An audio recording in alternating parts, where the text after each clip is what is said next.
60 éves a Jászkun Volán Zrt., bár a megyei autóbuszközlekedés kezdete korábbra tehető. 1921-ben indult az első buszjárat a megyeszékhelyen. Víg Kálmán, Horváth László, Lehocki Mihály és mások Szolnokon és környékén, míg Stumpf Pál Jászberényben és környékén üzemeltetett buszokat, de ne feledkezzünk meg az országos Mávaút megyei járatairól és a Start szolnoki autóbuszairól sem. A Szolnoki Gépkocsi Közlekedési Vállalat 1951. március 23-án egyesült a Mávaút szolnoki kirendeltségével, így ekkortól egységes a megyeszékhely helyi és helyközi autóbuszos közlekedése. Nagyon sok gonddal és bajjal, számtalan szervezéssel jutott el 1963-64-ig a cég, a szekérfuvarozó, a lóvontatású eszközöktől kezdve a dömperes cégeket, a szállítmányozókat és a busztársaságot is végül is egy cégé alakították. Az elmúlt 6 évtizedből 50-et töltöttem itt a Volánnál, és végtelen sok következtetést vontam le a munkával kapcsolatban. Az egyik ilyen dolog, hogy megtanultuk megkülönböztetni a jó és a rossz munkát. A másik ilyen dolog, tudomásul vettük, hogy sikeres munkát, sikeres tevékenységet csak úgy lehet végezni, hogy a becsülettel, tisztelettel, keményen dolgozik az ember, és végezetül megtanultuk azt, hogy termelékeny munkával lehet minőséget biztosítani. És a minőséghez elsősorban a személyfeltételek kellenek, és nem utolsó sorban az innováció. A 60-as években számos szervezeti átalakítás történt. Az összevonásokat követően 1961-től a megyei cég az 51-es AKÖV nevet viseli. Ekkor indultak el a fejlesztések. Szolnokon 1974-ben felépül a központi telep az irodaházzal, javítóműhelyekkel és a tanműhellyel. A város 900. születésnapjára pedig Panoráma Ikarus flottát kapott a cég. A piac mellett helyközi, míg a vasútállomásnál helyi buszpályaudvar épül. Nyáron 42 éve lesz, hogy itt a Volánnál dolgozom, akkor még 7-es számú AKÖV vállalat volt, amikor oda kerültem. Tulajdonképpen mindent kézzel csináltunk, tehát manuálisan, a könyveléstől kezdve a szorzás, osztás, és hát ilyen nagyon kezdetleges összeadó gépek voltak tulajdonképpen. Szabad szombatjainkon, mert akkor még ugye minden második szombat volt csak szabad. Hát akkor közös ilyen társadalmi munkákat végeztünk tulajdonképpen, hát mindenfélét. Buszokat mostunk, parkosítottunk, játszóteret festettünk, aztán voltak közös kirándulásaink.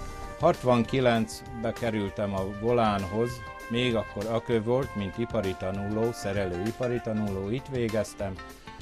Később autóbuszos lettem, és 2009-ben mentem nyugdíjba. 77-ben mechanikus váltós, farmotoros autóbuszok közlekedtek, 75-ben kapták az első 200-as családot, ezek közt már automata váltósak voltak, a maiak viszont még egy fokozattal modernebbek. Itt már viszont, hogy úgy mondjam, nem sokat lehet állítgatni, kalapálni, mert itt már mindent elektronika vezérel. A fellendülés az 68 és 80 között, az a 12-13 év az volt a legsikeresebb a cég történetében. Telephelyek, új javítóműhelyek, ez a központi bázis létrejött, és a járműállomány darabszámban is és technikában is megújult. A cégnek a legnagyobb létszáma az 5000 fő körül volt, és ugye hát az volt az aranykor. A rendszerváltással egy időben jelentős szervezeti átalakulás ment végbe. 1993. január 1-től a szocialista nagyvállalatot részvénytársasággá alakították. A részvénytársaság fő tevékenysége a közszolgálat, nevezetesen a menetrend szerinti személyszállítás maradt. A többi tevékenységet, úgy mint az árufuvarozás, anyagmozgatás, raktározás, járműjavítás, oktatás, könyvelés és egyéb szolgáltatásokat a társaság leánycégeibe szervezték ki. A szervezeti átalakítás következtében a vállalat dolgozói létszáma a korábbi 2303 főről 750-re csökkent. A közszolgáltatásnak minősülő Jász-Nagykun-Szolnok megye helyi és helyközi menetrend szerinti személyszállításának ellátásához kisebb létszámú szervezetre volt szükség. A piaci jellegű szolgáltatások 1991-92-től önálló jogi személyiségű vállalkozásként, Kft-ként, BT-ként működtek tovább. A 18 új gazdasági társaság belföldi, nemzetközi árafuvarozással, járműjavítással, szabadáras személyi és taxiszolgáltatással, új gazdasági feltételek mellett a versenypiacon dolgozott tovább. A Jászkun-Volán részvénytársaság 20 éve kialakított szervezeti rendszere máig is érvényes. A helyi, helyközi személyszállítást és logisztikai tevékenységet a termelés szervezési és gazdasági főosztályok koordinálják. Ez a telephely 75 óta szolgálja a akkor még vegyes profil kiszolgálását, ma már teljes egészében az autóbusz javítás, fenntartás folyik a telephelyen. A vegyes profil idejében a nehéz tehergépjárművek, a könnyű tehergépkocsik, az aknák mindegyik típusnak ugye megfeleltek. Az átalakulás óta az autóbuszok javítóbázisává, telephelyévé vált a telep. A Volán családi nap, a Volán bál, a nyugdíjas rendezvények és találkozók, dolgozói és szakmai kirándulások, a gyermekek táboroztatása, a teremfoci kupák, színház és koncertlátogatások egyaránt erősítik a dolgozók, a közösségek összetartozását. A társaság rendszeresen támogatja a megyei kultúrát, iskolai rendezvényeket, tanulmányi versenyeket, tömeg- és versenysportot. Saját kiállító termében állandó és időszakos tárlatokat rendez, és hozzájárult már a megyeszékhely közterületeinek szépítéséhez is. A nemzeti ünnepek adnak méltó alkalmat a különböző szakmai és egyéb díjak, elismerések átadására. A munkatársak fizikai, mentális és szakmai kondíciójának megőrzését, fejlesztését a Volán által támogatott tréningek, képzések, prevenciós programok biztosítják. Még gyerekként ismerkedtem meg a Jászkun-Volán szervezetével, amikor a szüleim, akik szintén ennél a vállalatnál dolgoznak, gyakorta üdültettek együtt szervezet keretek között a többi volános csemetével. Sok sportrendezvény volt, úgy mint úszás, horgászat, pingpong. Ilyenkor alkalmunk nyílhatott egy nagy csapat tagjának lenni, ami szerintem komoly kihatással volt és van felnőtt életünkre is. Én is szeretném édesapámhoz hasonlóan továbbra is öregbíteni a Jászkun-Volán ZRT jó hírnevét.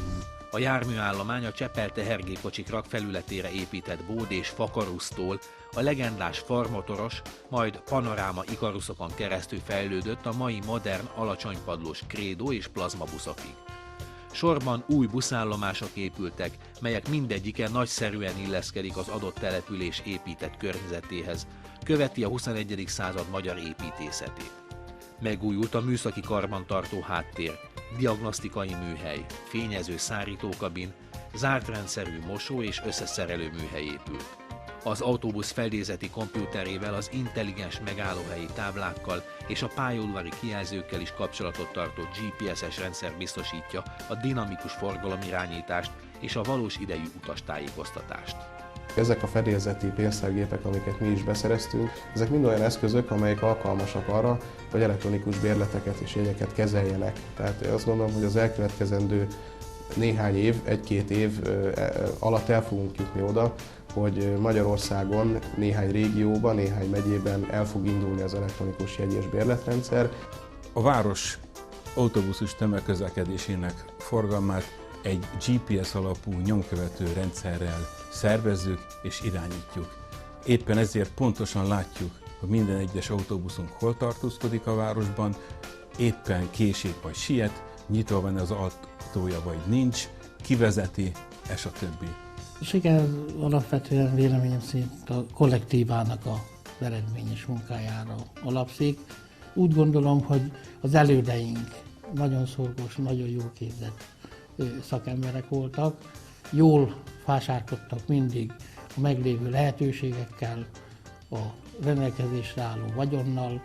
Kiemelkedő szerepe van a 80-as évek végének, amikor teljes egészében újrakra kellett lépni, előttünk nem járt utakon kellett eredményesen gazdálkodni. Jelen pillanatban úgy gondolom, hogy a Jászkun Volán rendelkezik azokkal a technikai eszközökkel és technológiákkal, amelyik az elkövetkezendő évtized alapvető feltételeit biztosítani fogja. Én nagyon-nagyon boldogan, meg szépen gondolok vissza erre az 50 évre, vagy a cég 60 évére, és azt kívánom a kollégáknak, a jelenlegi fiatal barátaimnak, hogy legyenek ugyanilyen sikeresek, és hát 50 év múlva, vagy 60 év múlva ismételten értékeljük a cég működését.